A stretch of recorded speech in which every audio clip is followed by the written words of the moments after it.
And so for me, I just said money is colorblind. I agree. It's one color. Green. And it's attracted to no matter if you're black, white, pink, orange. Yeah. It just loves going into people's hands. Green lies green. Green lights green. So if you're looking at things through the lens of color, you deserve to be broke. Interesting. And by the way, for those of you that are watching this right now, how do you feel about this area that a lot of people have conflict over? I should do business with you just because we're Jewish. I should do business with you because we're Christian. I should do business because we're Mormon.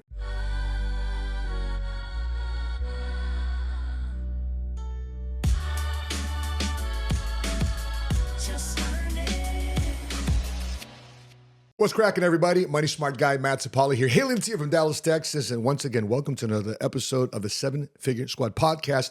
Joining me in the studio is my man, my friend here in Dallas, Texas, real estate extraordinaire investor, and Ladale Buggs. I appreciate you being a guest here on the 7-Figure Squad podcast, bro. Thanks, man. Ice, man. Appreciate you, man. Thanks for inviting me on, big dog. 100%. We got a myriad of topics here. So we got people that owe more money today on their car loans. People are upside down, and what are they doing about it?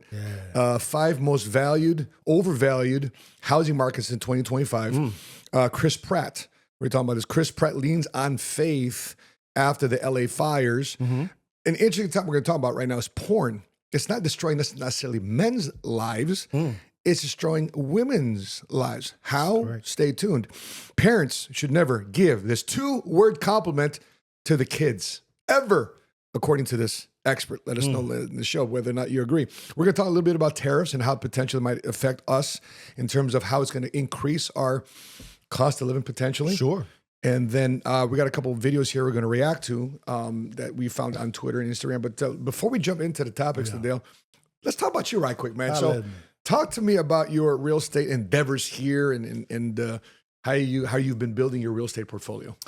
Man, when I was young, when I was 17 years old, my Uncle Gary introduced me to a term called passive income. And I said, Uncle, what's that? He said, it's something that you do one time that you get paid over and over and over again. And I said, man, I want to learn how to do that. And so I began to kind of study business models that actually generate residual or passive income and stuff on the real estate. And I noticed that people like Jerry Jones, Robert Kraft actually have, even though they own big NFL teams, they also had a big portfolio of real estate. And so I began just to acquire real estate. And so when I was in college, I bought my first property, made $3,500 in college. Man, you rich. So drinks was on me that day. The next deal was $10,000. Next deal was $26,000. Now I own about $35 million worth of real estate. How much? $35 million. Good for you, brother. My man. Outstanding, man. Sure. You know, I did a video. I did a video on passive income. Yeah. If you guys have ever watched that video on passive income, because Ladale and I were talking about how you can make $1.5 million passive income in the insurance industry versus taking the same type of effort into the real estate business. Yeah. And so if you haven't watched that video, check out this video right here. But I think it was a very, very relevant video because the thing a lot of people get is, real estate, as much as people talk about passive income, you have to do a lot of active work. You do. What's the big myth that people have getting involved in being a real estate investor? You get rich real quick. It's a myth. It's a myth. It takes time. Real estate is probably the most complex and most competitive business model that people don't know about.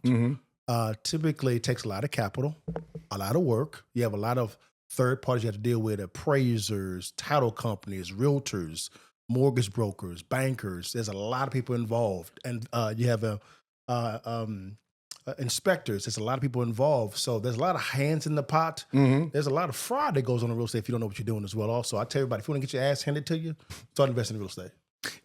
I've always been intrigued with real estate personally for myself. Sure. When I was a single father coming out the Marines, I thought I was going to get involved in at least being a realtor. Sure.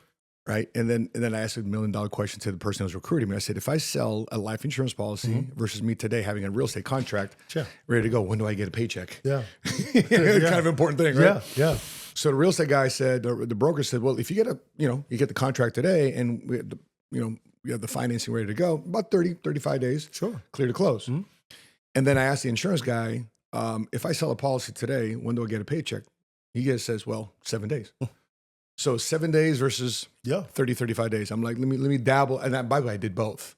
Okay. And so, matter of fact, I take that back. It wasn't selling a property. It was selling a mortgage. It was mortgages. Okay. I saw the mortgage. I had a 1003 mortgage application.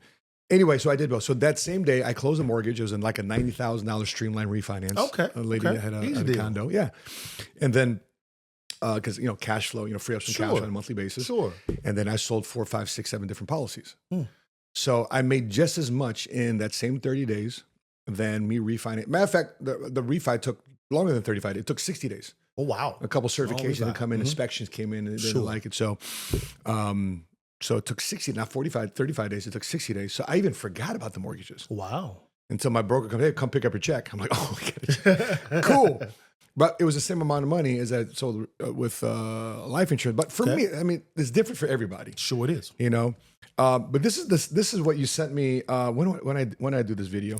It was probably about June 23. Yeah. 2023. Almost 2 years ago. Yeah. So you share with me, if I want to build $1.5 million of passive income, net cash flow from real estate, this is the text you sent me. Yeah. Wow. 625 properties. Correct. $100,000 condos.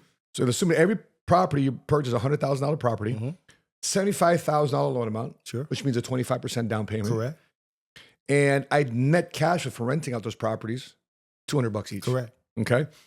But in order for me to, let me just do the quick math here real quick. So if I have 625 properties times 25,000 each, right? Because I got right? That's $15.6 million I got to come up with. That's correct. So to me, I don't have those really. I was a broke kid coming out the Marine. So you've built your business by establishing relationships. Right. Last week, when Trump came in, he eliminated DEI. He eliminated Equal Opportunity Act. Yeah. He eliminated a lot of, they eliminated a lot of affirmative action type of stuff previous to that. But you're in the boardroom.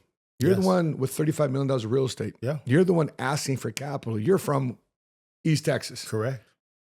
Have you ever felt indifferent in a boardroom, probably being the only multicultural guy in the boardroom asking for cash and capital? No, because a value attracts the capital.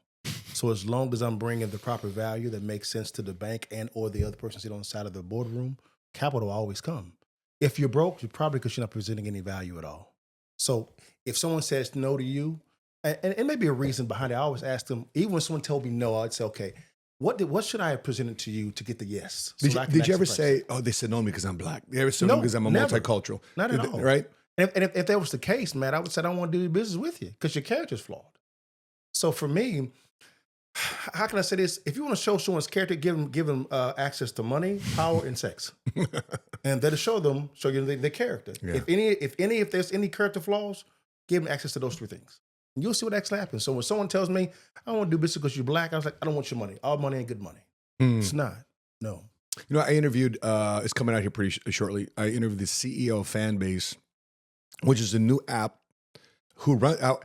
And I want to make sure I say this correctly because I don't want to mistake it because he's a black CEO who raised $10 million in regulation crowdfunding for Fanbase. Wow. Which, because it was shooting up the charts because they're getting rid of TikTok.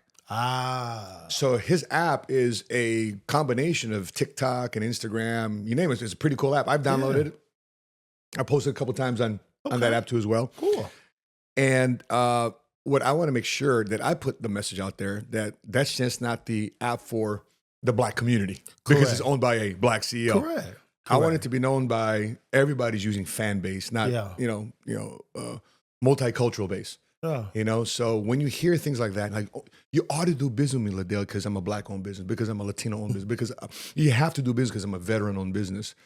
There seems to be like that, I don't know, for lack of a better word, entitlement that you ought to do business with because I am black, because I'm a veteran, because I'm a woman, whatever the case may be. Yeah.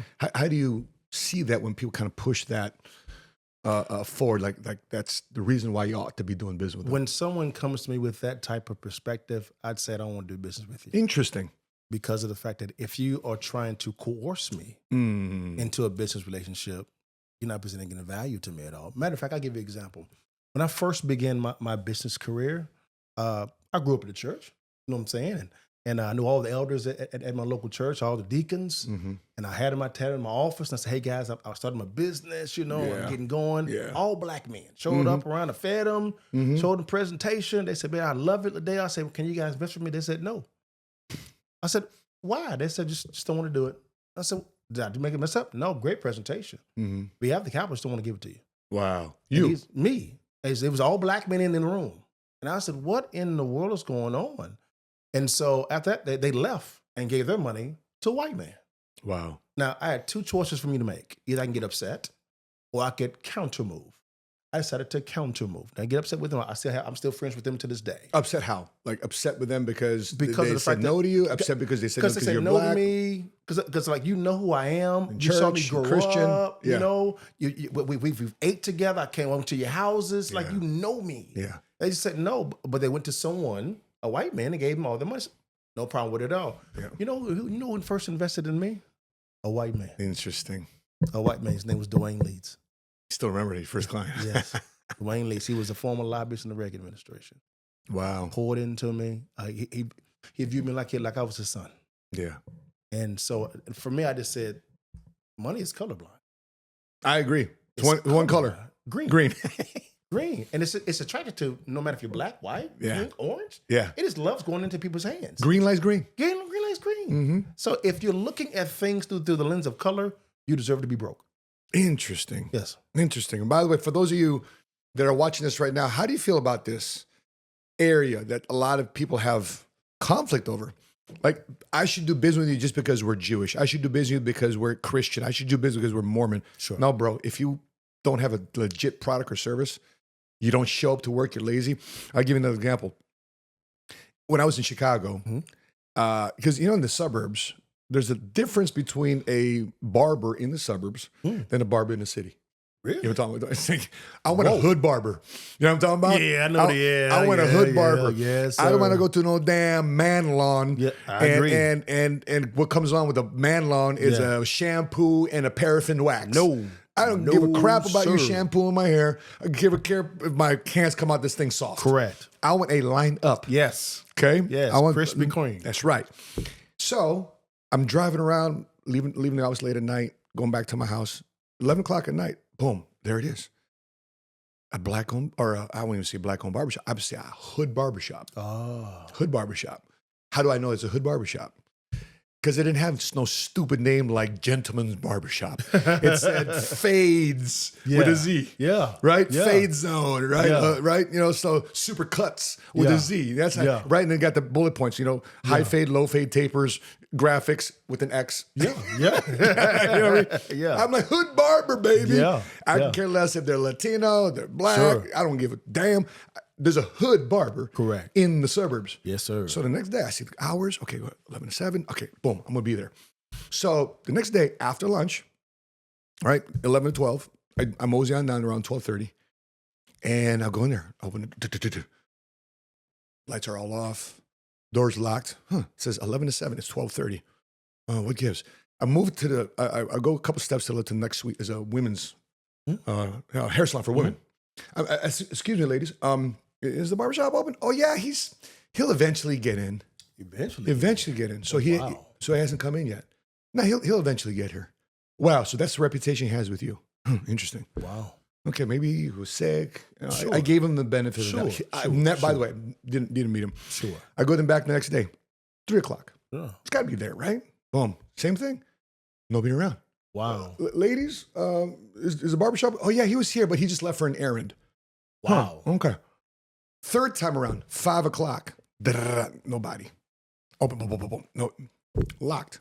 Lights are up. Ladies, yeah. I was like, don't worry about it. Tell him he could potentially have a customer here. Sure. I would have put him on my social media because I'm happy there's a hood barber in the burbs. Yeah. I would have sent all my entire office over here. Wow. That's why he failed, because that person, I've never met them. Wow. I have no clue who they are. Wow. That person failed because he wasn't running his business like a business. Regardless of the color of your skin, that person was lazy. Correct. That person wasn't following up. That person wasn't treating their business like a business. What's your thoughts on that, big dog? Well, whenever I hear the word equity, that word is used a lot of the times. There's two types of equity. Diversity, equity, and inclusion. Yeah. And you have equity when it comes to capital, right? So therefore, I can give Matt capital, but there's another equity called sweat equity. So if I give Matt $1 million and Matt does nothing, will my money grow? because there was no sweat equity that was involved. Yeah. Even though you have the equity and capital. Yeah. If I give Matt an equity capital and you put the sweat behind it and you double my money, it's going to want me to give you more equity for you to actually exert more sweat equity. Right. So this DEI garbage, which is to me is trash, without the sweat portion of it, there would be no growth. Merit is what it is. We're in a meritocracy. We need that, not this DEI garbage, man. So I think that's what they were replacing the D with M.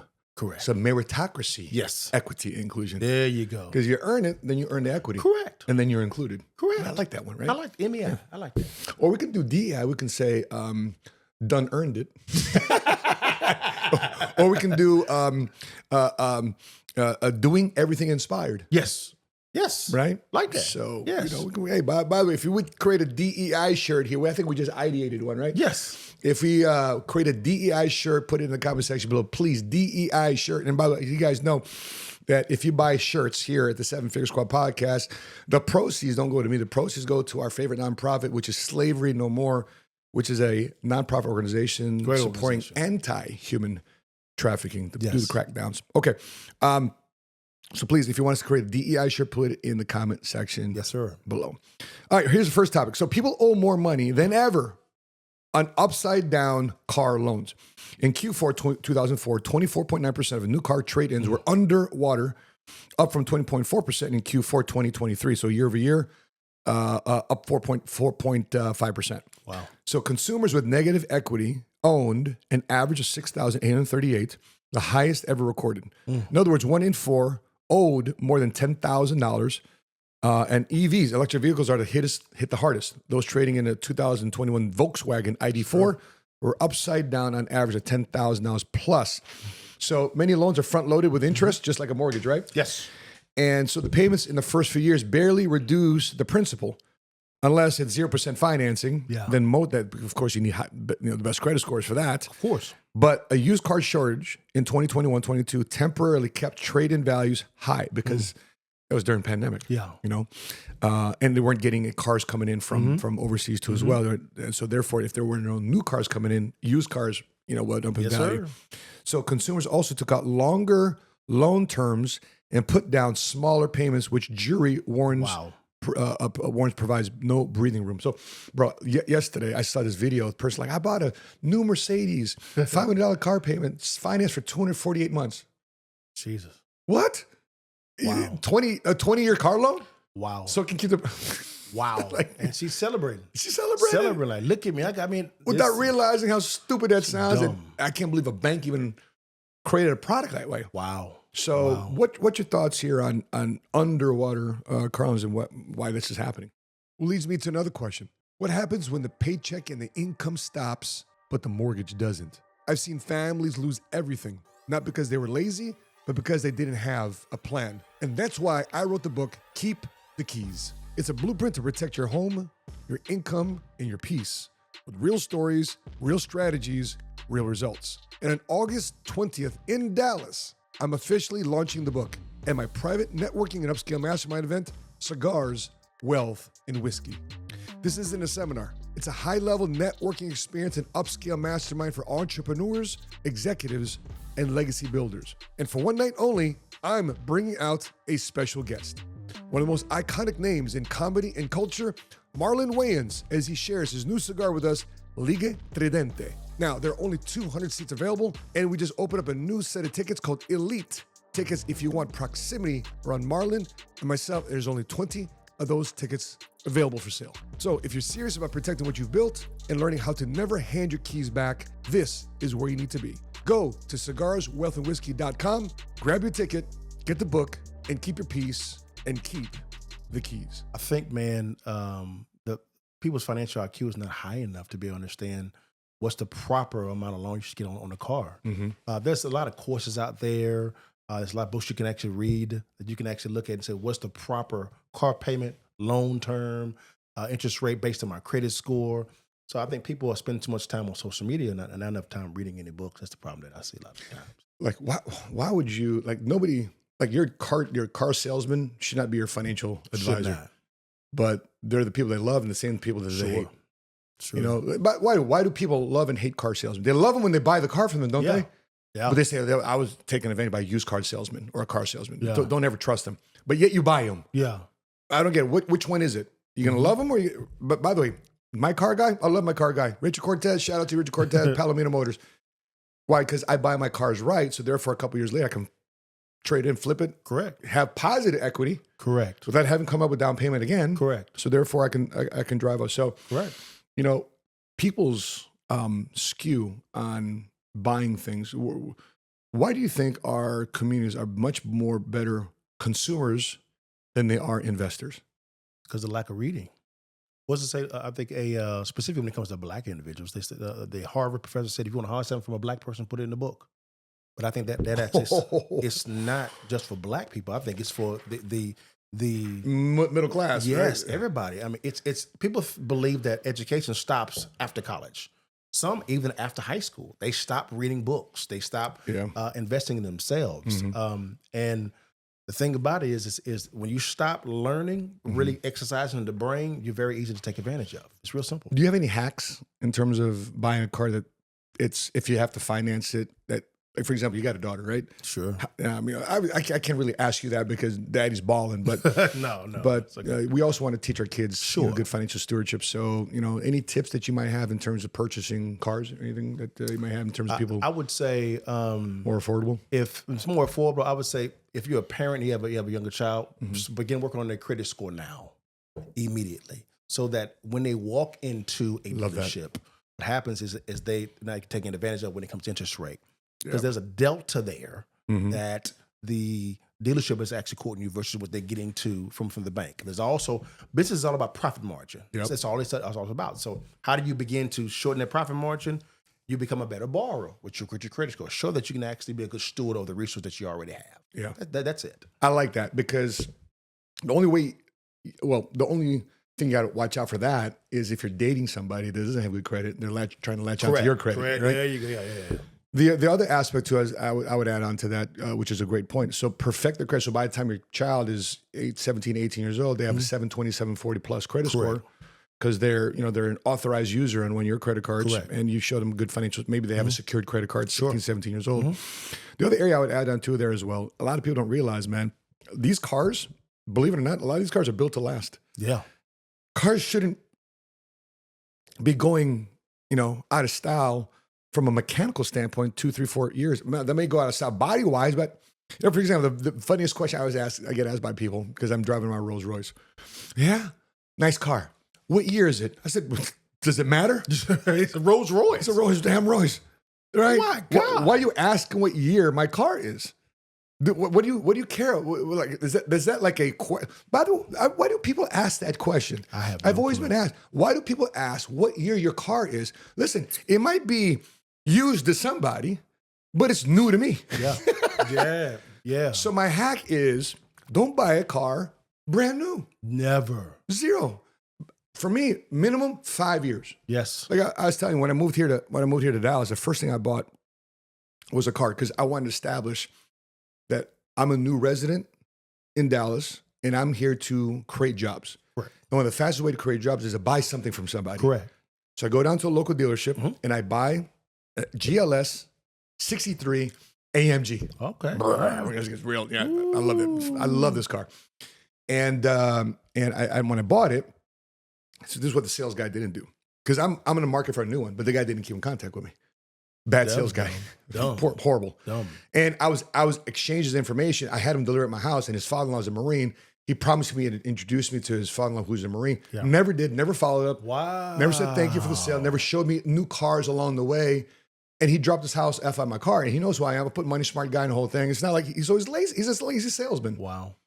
And so I'm buying this car in 2021, but it's a 2017, but it's spending $120,000 on the car. I spent $80 on the car.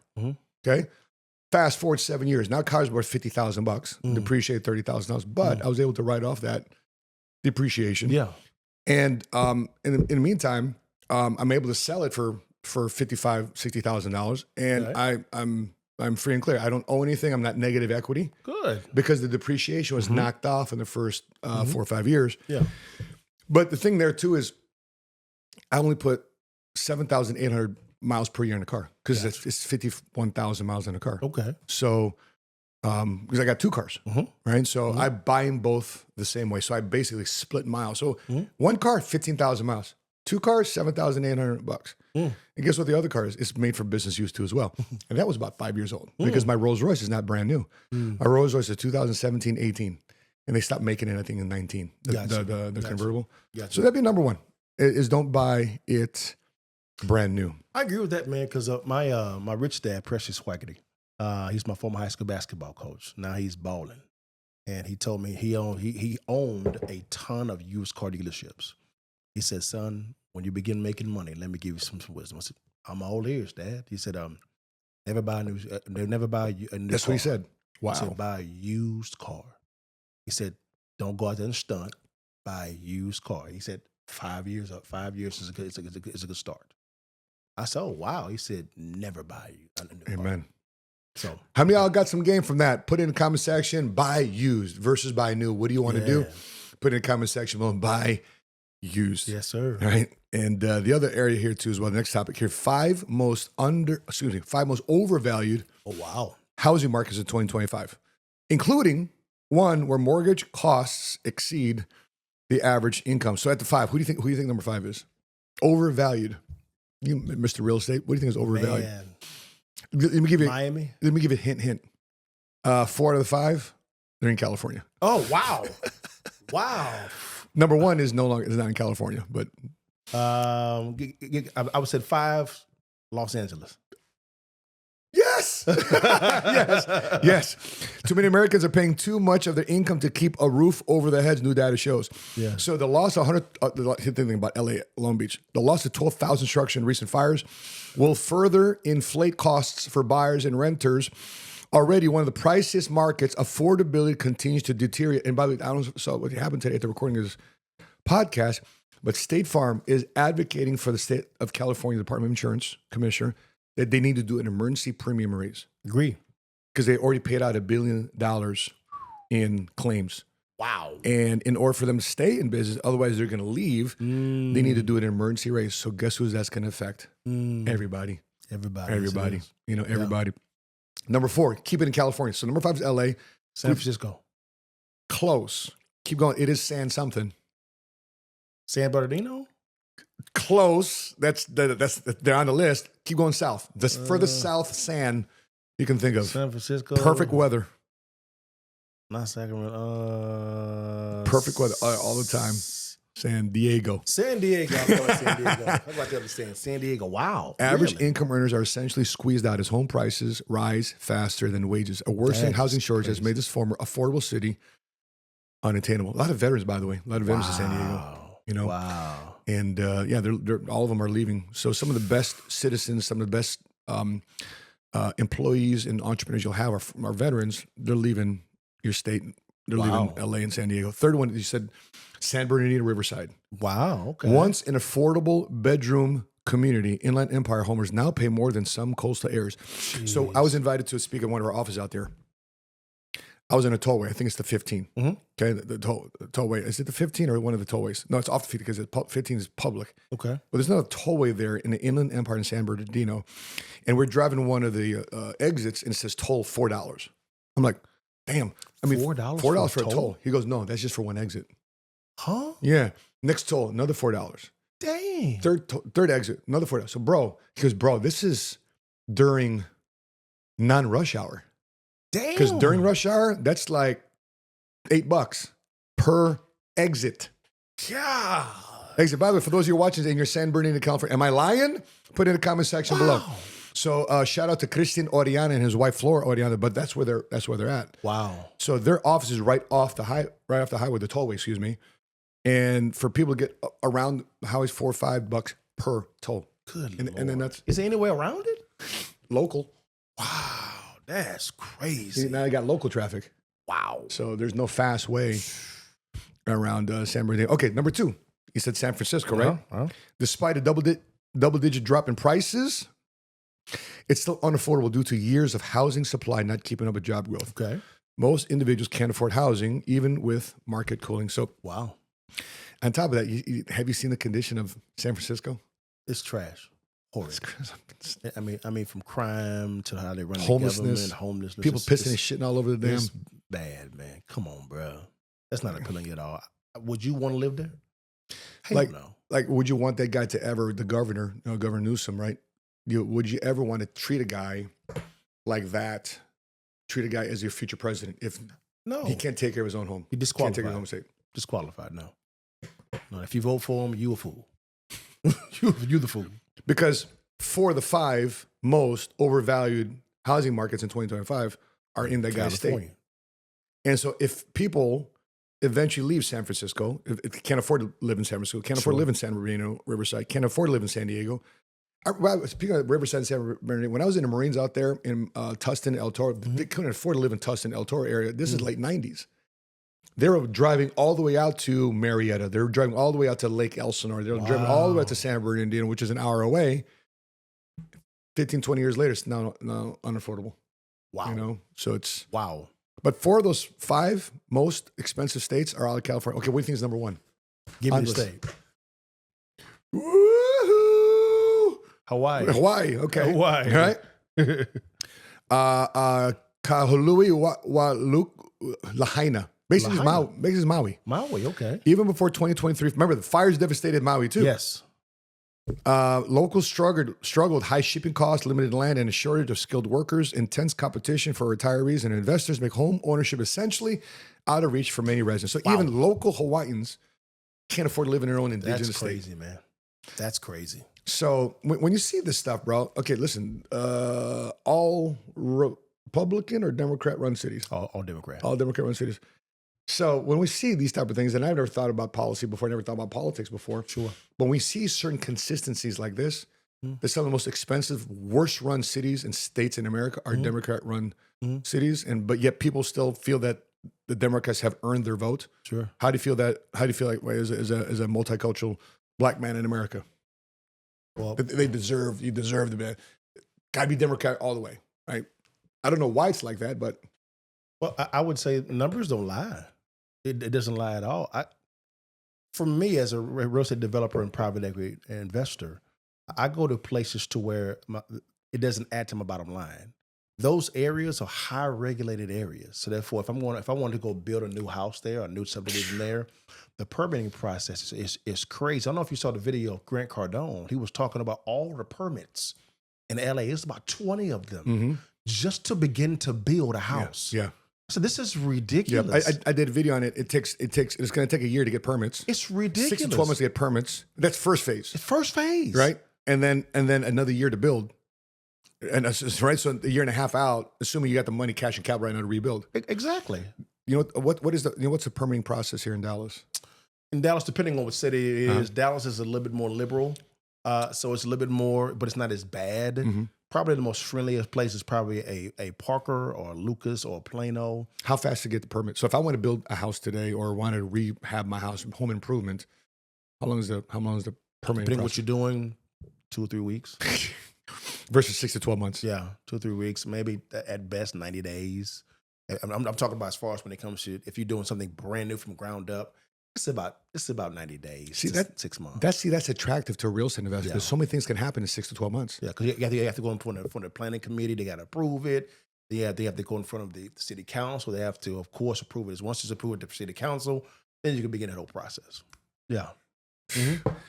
So for those of you looking for ways to stretch your dollar, these 5 states we just mentioned, 5 Stay cities away. and states. Stay away. You got to consider. Yeah. Staying Yeah. away. All right, next topic here. Chris Pratt. Chris Pratt leans on faith after the LA fires. He says, we trust in God. Isn't it interesting that so many people today are professing God or professing their faith or professing Jesus, the Lord and Savior, where before it's like, hey, if you say you're a Christian, bro, low key, man, don't be so bold about it. Sure. Well, specifically in Hollywood, really, them professing Christ affected their bottom line. Now you had some people like the Denzel Washington and the Chris Pratt saying, I really don't care about that at all. I'm going to profess my faith. Yeah. So it's really good to see them kind of standing up and saying, no, Christ is my king. The Lifeline Fellowship Christian Center in Altadena, California, which had been a spiritual home for nearly 2 decades, was destroyed by the Eden Fire in early January, displacing 19 congregants and leaving 13 families without homes. Wow. Right now, the physical building of Lifeline is down to ash. But the Lord promised to give beauty for it. And so we instructed to let's rise from it. Let's grow from it, Chris Pratt was saying. And we're thankful for that. The worship leader, Theo Hawkins, admitted struggling with the new norm of gathering in a different location. Wow. But Pastor Dorsey reminded the congregation that even in loss, the cross still stands. Amen. Praise God. Amen. Standing atop the rubble of their former church, the charred purple and white cross became a symbol of hope. Yeah. There's blessing in pain. There's blessing in pain. There's blessing in the toil. Yeah. And I think at times, this is the one beautiful thing about Christ is, have you ever noticed, Matt? Christ runs to the suffering. It's right. He never retreats from it. People believe that people think that when he was sweating like drops of blood in the Garden of Gethsemane, he wasn't stressed about what was going to happen to him as far as death. That was the first time he was going to be away from his father. That was why he was sweating. Wow. Sweating. And so he was welcomed the pain. He welcomed the suffering. And it's just his patience, his endurance, it shocks me. And you know my story, man, when it came to my son. That right there, man. Remind everybody, for those that see the... About 5 years ago, my wife and I were expecting our first son. I have two girls, 16 and 12. And you know me, son, carry on the name, happy. We actually for sure had a gender reveal on Facebook. Everything was great, man. That was over the hill. My wife got checked to the hospital for preeclampsia. No problem. We knew that was going to happen. But she called me at about 27 and a half weeks, and it's on Sunday morning, saying, hey, come to the hospital. She's in the hospital. I'm at the house. And she come to the hospital, and while she's crying, I said, honey, what's going on? She said, I'm bleeding. I immediately got off the couch, rushed upstairs, got the girls, took them over to their aunt's house, and my aunt kind of knew. And I got in the car, and I'm driving to the hospital, and I'm bawling, and I'm saying, Lord, do it again. Raising from the dead. But if you don't, prepare my heart for what you're about to put me through. So I parked the car. I run into the hospital, Matt. Like I was with the doctor. And she said, Mr. Buggs? I said, yeah. I said, he's gone. She said, yeah, he is. And I said, so we can't go in and resuscitate him? She says, no. Unfortunately, Mr. Buggs, how God made the body, the placenta separated from the wall. And because of that, the body chose your wife over the baby. And now I haven't seen my wife yet. And so this is new information for me.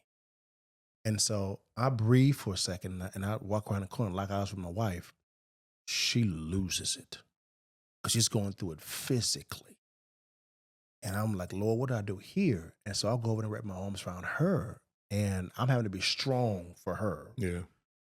His kept coming because the next second the doctor came in and said, hey, we got to take you into labor and delivery. We said, for what? What? Don't get this baby out of your wife. She's going to die because the baby is poisoning her body. And so now this is new information. So now we have to get her ready because her liver was shutting down. I'm sorry, kidneys were shutting down. And I said, okay. The baby was now starting to decay. Yes. And it's starting to give off toxins. Oh, wow. Yes. And so they drive us into the labor and delivery room, man, and we'll go to the C-section, man. And when you hear the words, Matt, Michael Emmanuel Buggs, time of birth, X, and time of death, X, in the same breath, while you're holding your sons in your hands dead. That's a chilling statement. And my wife is crying, I'm crying, and Matt, we begin the hymn, sing the song, Hallelujah, while holding our son. And the doctor said, what are you doing? I said, well, the only thing I know how to do right now is just worship. And so we're in the room worshiping. My wife, my kids, the doctor, praising the Lord. This is why we're holding our dead son in my hands. And then two last things. Gabby, my oldest, said, Dad, can I ask you a question? I said, sure, Dad. Sure, baby. She said, if God is so good, why do you take my call? Oh, my gosh. And I kind of stepped back. I said, baby, that's a phenomenal question. Can I give you different perspective? She said, sure. I said, baby, did we have all the facts? She said, no. I said, who did? She said, well, Jesus did. So it's kind of like he had the whole puzzle put together. I said, yeah. I said, why does it make decisions on half the facts or all the facts? She said, Dad, all the facts. I said, that's why we trust. that Christ knew what was best. She said, Dad, that's the most logical and the wisest thing you could have said to me. But Matt, I hadn't mourned yet. Of course you haven't. Of course you haven't. I hadn't mourned yet. And so my wife told me when she got home, we'll mourn. So I went into my office and was bawling like a little boy. I was mad at God, angry at him.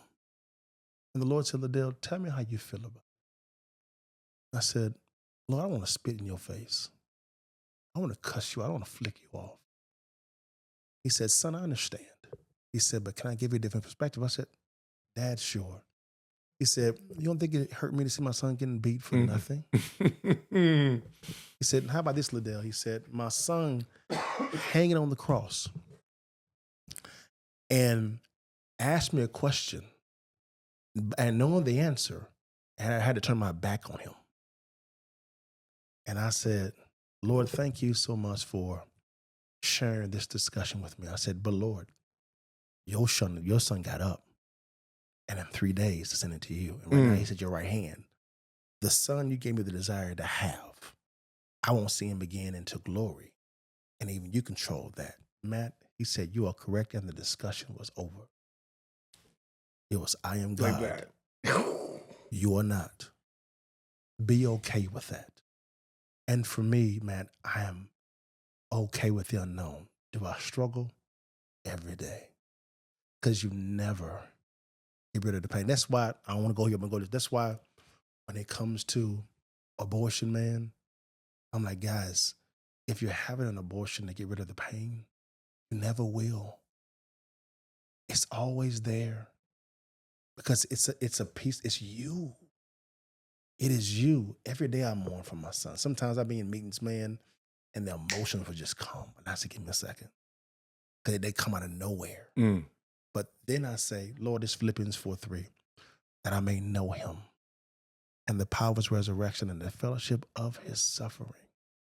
The one thing that God has allowed for us to experience is whenever you and I praise him, right?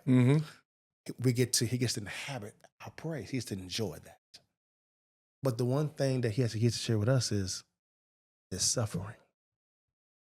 And we don't want to share that with him. But we want him to share our praise of him. The suffering is a part of the fellowship as well, and I'm okay. Yes, sir, man. That was deep, bro. Yes, sir, man. Yes, sir. Thank you for sharing that. No problem, brother. Appreciate you, man. I had a cousin, my niece. They were ready to go. The baby room was all ready to go, and they're ready to receive the baby coming home, and then she gives birth. And then at the very last moment, the umbilical cord wraps around her neck and chokes her out, and she gives birth to a stillborn child. Jesus. And and so I remember getting the news, and I'm about to go up on stage to talk, and I got to collect myself before I go out there. But yeah, man, her name was Faith, and I know she's up there. Yeah. And I just couldn't imagine my cousin. I had another cousin, same thing happened to as well. So I've got two cousins that gave birth to babies that never was received to their earth home, but obviously they're on their home. Sure. And I'm reminded of this book in the Bible in Job, in Job 38. And God asked Job, because Job was going through all the suffering. Yeah. You're talking about somebody who lost their family. He lost his family. So did. He lost his wife. He lost his kids. So did. He's going through a lot of stuff. And because God and the devil are having a conversation. Because the only reason why Job is praising you is because everything's going right in his life. Yeah. Yeah. So yeah, really, let's test my son. Let's test it out. And in the process, Job's wrestling too as well. He's mad. He's pissed. He's got boils in his body. And then God asked this question, Job chapter 30, verse 2. He says, who are you to question my wisdom? Who are you to question my wisdom with your ignorant, empty words? God. Man, brother. And I want to encourage everybody, we don't have time to go through the podcast on this, but go to Job chapter 38, and that be your Bible study for the week. Man. Because if bad things haven't happened to you, brace for impact. Yes. Because I pray that things don't happen to you, but here's what I do know. In our lives, things will happen to you one way or another. Some more deeply than others. Correct. But I know bad things, a lot of things in your life is not going to go the way you planned. Yes. And in that moment, when you're wrestling with God, I've wrestled with God. I've been angry with God. Man, but not to that depth. But it's just, man, this is the one thing that kind of perplexes me. God says it's good for you. And I'm like, Lord, how is this good for me? But I would do it all over again, man. It's a strengthening of the faith somehow, some way. It is. I just say this to myself: like when you find yourself in the worst position, that's when God does His best work. Man. And so, speaking of God and parents and children, this article, next topic here: parents should never give this 2-word compliment to their kids. Saying, you want to know it? Here are the 2 words. Saying, "Good job." Does not damage kids, said child psychologist, but it is a conversation ender. Wow.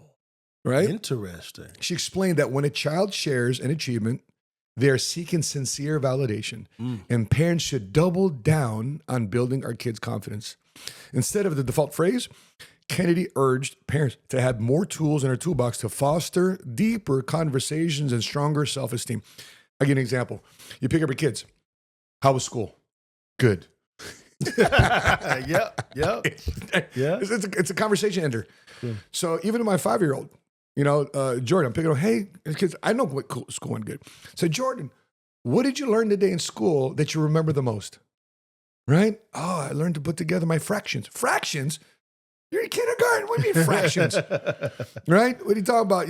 A crazy story. So how is that conversation with you and your babies in terms of fostering confidence? Well, I have two girls, and they're wired totally different. Isn't it fun? Isn't that funny? Same house, same DNA, same everything. Gabby, my oldest, she'll talk you till your ear fall off. She loves to talk. Her favorite sport is running that mouth. That's her favorite sport. First place. First place, baby. Gold medal. First place every time. Now, shout out to the Buggs family. Yes. Now, Isabella, she's one of those. How was school? Good. That's it. How was everything? Great. Like, babe, what does that mean? Like, can we go a little deeper? What'd you learn today? Same old stuff. Yeah. It's all good, though. Yeah. It's all good. I love it. Yeah. That for example, my son, he's doing well in sports, right? So, hey, son, what was the best thing that you remember from a game as well as the worst thing you remember from a game? What was your good, your bad? If you were an analysis right now, what was your best play? What was your worst play? And what area of improvement do you see yourself for the next game? That's my question with him in terms of sports, right? Because, everybody's going to talk about pat on the back, good job. Cool. All right. By the way, good job. You got that from me. The next question I want to ask you, though, is those things. Correct. Right?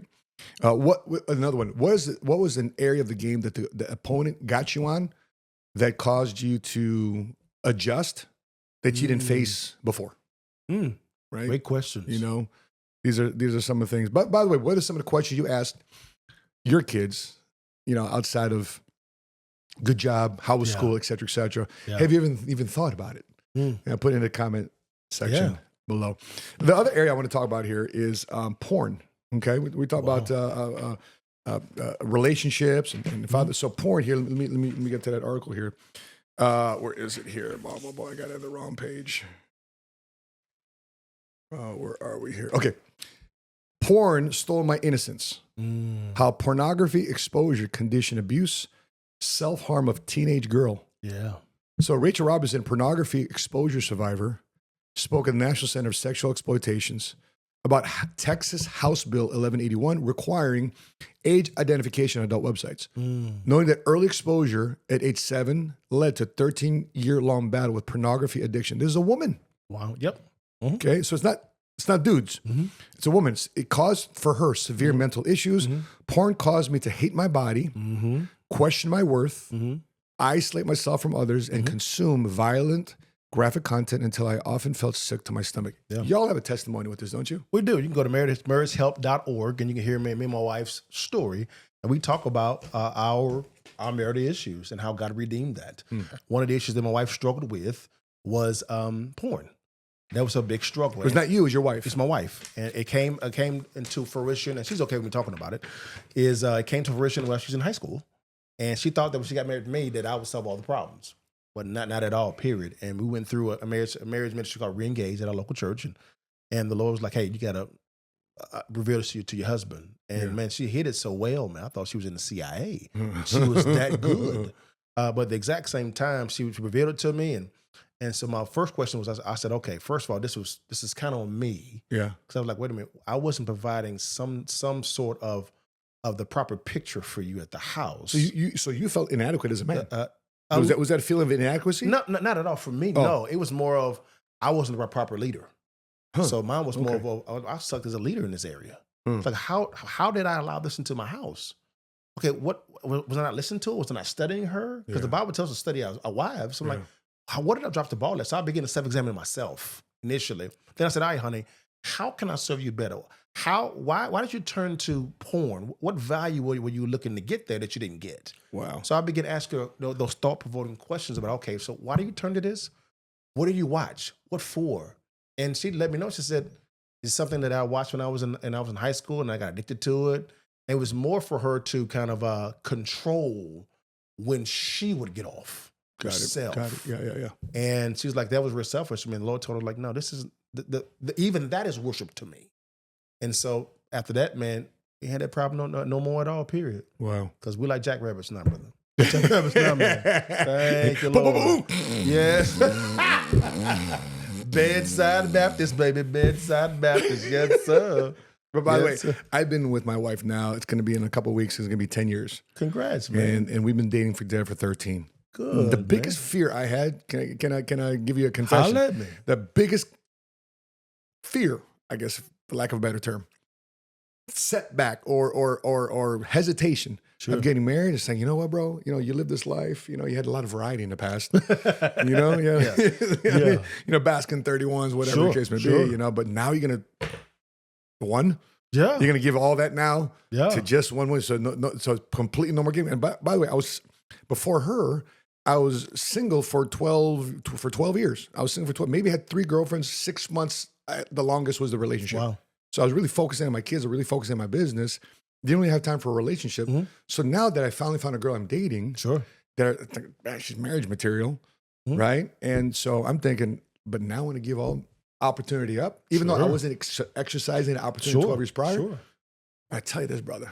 It's been the best thing for me, man. Man, amen. It's the best thing. Shout out to the Lord all the years. To this day, there's things that there's things I'm experiencing. Come on. That like talk about it. Where did I come from? Hey, holy fire freak.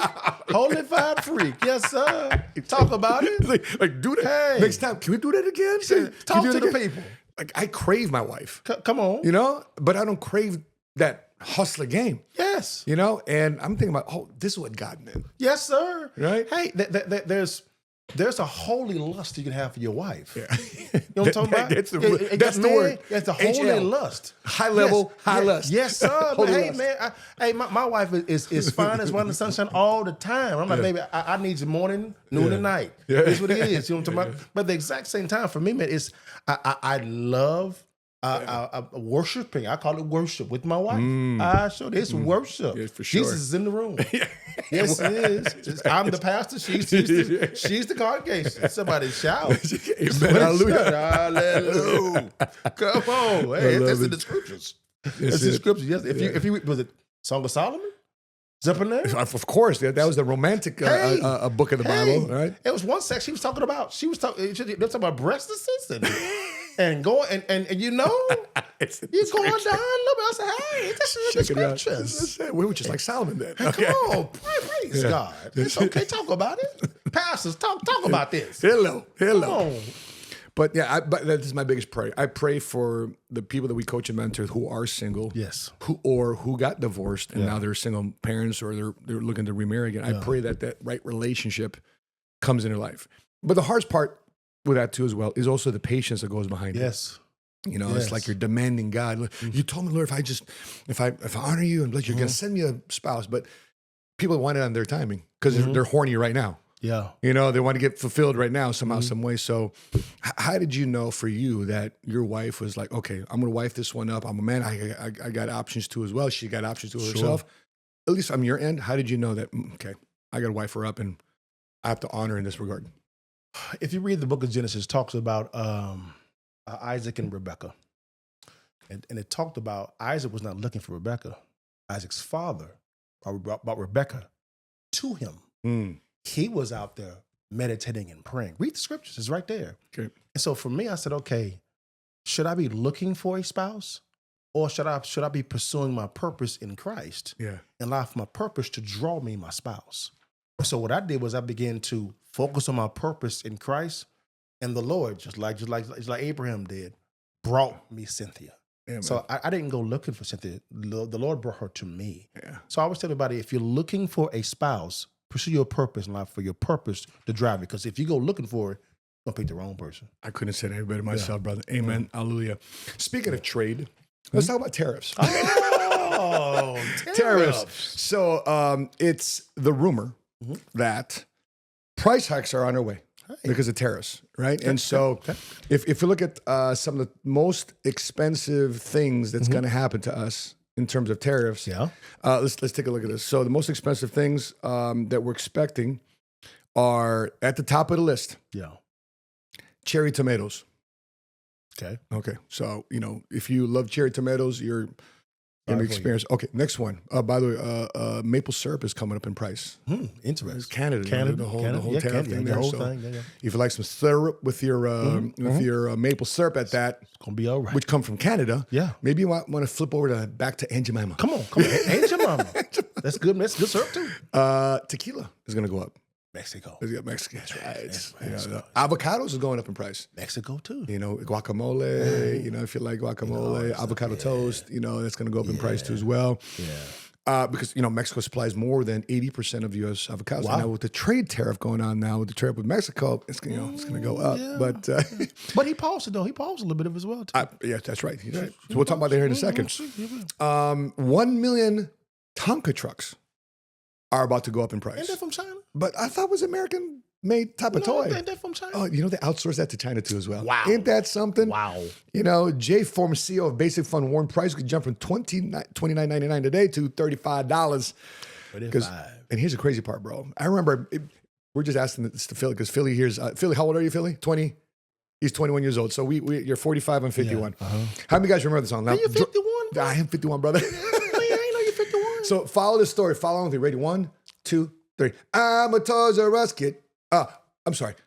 I don't want to grow up. I don't want to grow up. I'm a Toys R Us kid. Na na na na na na na na na na na. I forgot about this. I forgot the whole song, but did you know the song? You don't know the song. But pray for me. I don't want to grow up. I'm a Toys R Us kid. Yeah. I found Toys R Us this past weekend. You know where I found it? Really? Inside Macy's. Really? 2 aisles. 2 aisles? The Toys R Us aisles with inside. Wow. But that's what happens when you make bad deals, because 80% of toys sold in the U.S. are made in China. Wow. China. And so I'm going to go over this list here real quick. So the top exporter, okay? So in other words, if we're in business, right? And let's say, for example, we're in business, and you're sending me referrals, you're sending me leads, right? That's called export. Yes. In other words, your relationships are being sent to me so I can make money. Correct. Right. So who's at the top? At 3.3. Let me zoom this up. At the top at $3.3 trillion in exports is China. Oh, China. Yeah. Okay. Number 2 is us. Okay. Yeah. But what's the difference between us and China though? So China sends out 3.3, but also what are they bringing in? So other countries can make money with them. Yeah. So China here imports 2.7. So they bring in to sell $2.7 trillion of product, but they export out 3.3. So in other words, they're making more money selling their products than they are selling other people's products. Correct. So that's a deficit. Correct. That's in this terms, trade deficit. Okay. America. So we export $2 trillion. Yeah. So we make money by exporting our goods. Correct. But our import selling to us, our citizens, 3.3. That's a $1.3 trillion trade deficit. Yes. So what's my, can you help the listener kind of break this down in layman's terms? So in other words, what's your interpretation when I just said Texas, when I said United States and China, who's getting the wool pulled over the eyes, who's getting got? The U.S. isn't God. Yeah. It's very easy to see. China is in a trade surplus. Yep. We're in a deficit. That's right. That's because of bad trade deals by inept leadership in the past. That's right. It's real simple. Anybody that think this is great to keep going with, get checked. You may have COVID. Something may be wrong with your mind. Something's wrong with you. It's real simple. And the top trade partner to America, people think it's China. It's not. It's Japan. It's Canada and Mexico. Canada. Okay, Canada, Mexico. Okay. Canada, Mexico. So that's right. So Canada, and Mexico. So Canada, and Mexico make the most selling to the United States. Wow. So, but we don't make money selling to Canada and Mexico. Yes. So they're profiting from selling in our house. Yes, but we're not doing the same thing. Yeah. So for those of you that's figuring this stuff out, do you feel that's unfair? Do you think that's unjust? Shouldn't it be equal? And so that's what Trump is saying. Listen, if you want to make money off us, no problem with you making money off us. Great. But why tariff us when we sell our products over to your country? Correct. So what's your opinion on this whole controversy about all of our prices are going to go up? I mean, we're joking about it here. Sure. But in your opinion, is it a real fear that we really have to brace for impact? Not necessarily at all. As you read through the products that may go up, that's not every day. And people are not buying those products every single day. Yeah. But at the exact same time, a tariff is the only tool belt that the president actually has to even out trade deals. He's forcing negotiation and opening up competition for what to be manufactured here in America at the exact same time. I like that play, so to speak. I don't like that play too. Deals. Yeah. I don't know about you. Because what happened to American jobs? You know, for example, U.S. Steel. Yeah. It's U.S. Steel, right? Correct. Back in the day, steel was a big deal in America. Yeah. For example, Pittsburgh Steelers. Yeah. Cleveland Steel. Yeah. Cleveland. People don't even realize it. At one point, Cleveland was a very rich city. Rich. Yes, it was. Even what's his name? The richest man in the world at one point, Rockefeller. Cleveland. Yeah, you said you might have been to Chicago. Have you heard of Gary, Indiana? Yes. Yeah, one of the richest cities in America. Whoa. Nothing today. Wow. It's gutted out. Why? Because one of the biggest industries there was steel. Wow. So we outsourced that to China. Yeah. And check this out: nine of the top 15 steel companies in the world, 9 of those companies are Chinese. 9 of those companies are Chinese. Bad deals. And then when you're looking at Japan looking to purchase our company called U.S. Steel, imagine that. U.S. Steel is being bought by Japan because they know how strong that company is. Correct. That's to me, that's pathetic. That's what happens. That's what Trump is talking about. What happened here? Yeah. Who made these bad deals? We need to come back to the table and renegotiate. And how you come back to the table and renegotiate is tariffs. Correct. You know, let's put these sanctions. Correct. Let's come back to the table and renegotiate. If not, pay up. That's it. Pay up. That's it. So, you know, so even people that see these, you know, for example, Canada, the topic here is that Canada and Mexico strike back with tariffs on American goods hours after Trump's executive action. You know, Mexico's President Claudia Sheinbaum Pardo ordered retaliatory tariffs. Canada announced retaliatory tariffs. So I think there's just posturing going on. It is. Right? It is. And what's the traditional media going to say? Who's at fault? Trump's at fault. Trump's at fault. Of course. But without realizing you're seeing one of the biggest art of the deal case studies going on at this very moment. Wonderful So, deal. The reason why is because we're the golden goose. Everybody wants our consumers. So Trump is saying, hey, if you want to play, you got to pay. It's real simple. No more free rides here. No more free rides. I don't know about you. If we have 20 trade deals and 17, hypothetically, are imbalanced, that's terrible leadership. Would you agree? 100%. Bad deal makers. Bad deal makers. And all these other word leaders like, oh, we just got to run America. It's ridiculous. It didn't make any sense at all. So if everyone is saying, well, tariffs is going to drive us some costs, it may short term. Yeah. But if it's going to right the ship, I'll be okay with that. 100%. Yeah. You know, so there might be some short term, like, oh, what's going on here? But I think when push comes to shove, I think overall, think about, here's another thing too as well, something to consider. If they realize that American consumers or American retailers or American companies aren't buying as much product as they used to be in the past, what is the other manufacturer forced to do? Well, how come you're not buying more of our product? Well, because of tariffs. Well, so what our consumers are going to pay this is as much as they can pay. So what are they potentially going to be forced to do? They're going to probably be forced to drop the price of the product, you know, discount a little bit, right, to make sure that even with the tariff added on, that could be a play. But also, you can look at it as well when it comes to competition. Hypothetically, okay, you're buying a product from me. I'm selling it to you at a certain price point. Then let's say, and my wife comes in and says, "Hey, I can offer that same product to you at a cheaper price point, but it's made in America." Because of the fact that it creates competition now. Now it's forced me to make a decision. Like, wait a minute. And I have competition now. I have to now come back to the table and say, hey, man, hold on, wait a minute, man. We had a deal here. Like, well, hold on. I get the same product, better quality for cheaper price here in America. So it forces competition. It forces ingenuity because Americans are very smart when it comes to creating products and services. And the pushback to that is that they say, well, American labor is too expensive. Again, you know, everything sourced here is too expensive. Well, guess what? Here's what I love about free enterprise and capitalism. If you don't improve, you're going to lose the business. Correct. And I think the American spirit will say, you know what, let's find a way to streamline all this to make sure we can provide that product or service. Yes. And stop outsourcing to China and empowering and financially putting money in the bank of our enemies. Yeah. Because they want nothing to do to see them succeed over us. Yeah. They want to be the superpower. They want to crush. Yes. And that's what they've boldly, China's boldly said that. Yes.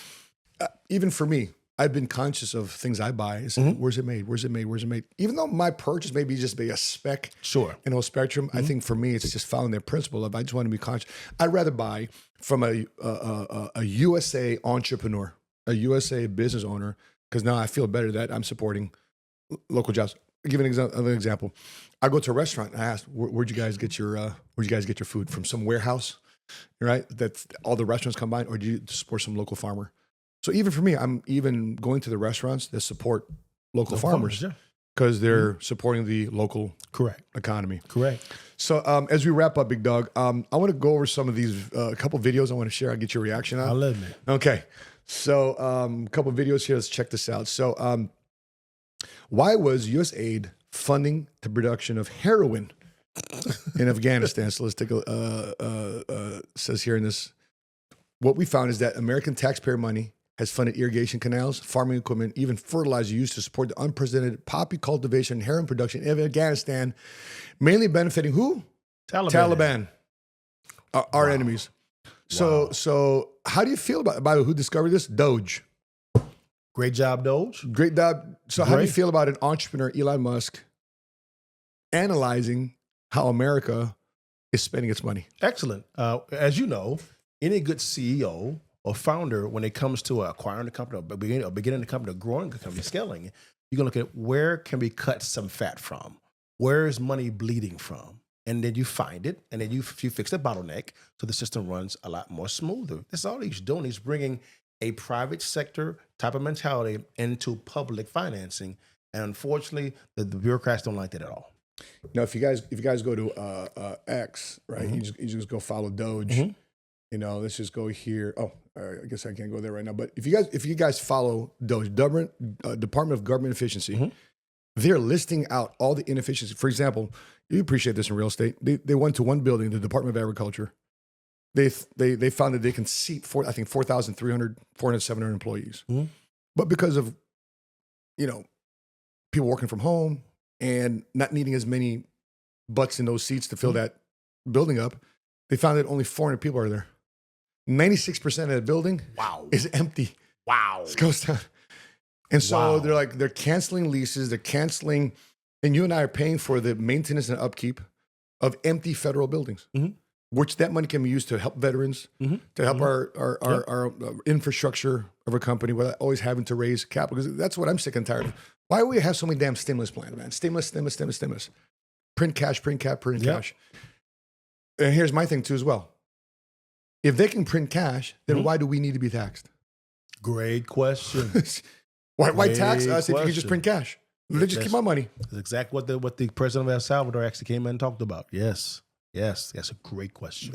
President Bukele, right? Yes. By the way, I just saw a news that he says we'll welcome we'll welcome the people you want in your country to our country, but it's going to cost you. Yes.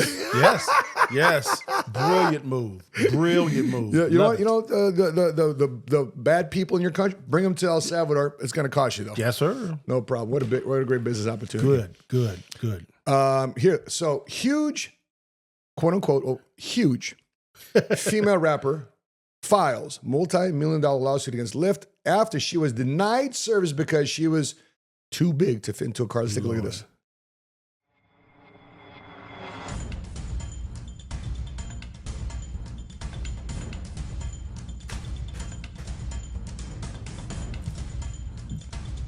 Disheartened about the driver's unacceptable behavior. Wow.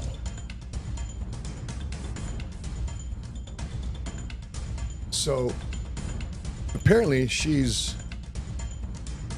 big girl, okay? She's a big girl. Yeah, big girl. And is this a worthwhile type of lawsuit? I mean, if she's got that much energy to file a lawsuit, I'm thinking to myself, well, if you got that much energy and time, to blame somebody about your physical condition, why don't you take some of the time and energy to make sure you're healthy? Correct. Again, pick up a vegetable, eat some fruit, put down fiber. the drumstick and the steak. It's okay. Don't get mad if someone says, unfortunately, you can't fit in my car. It's not the car's fault.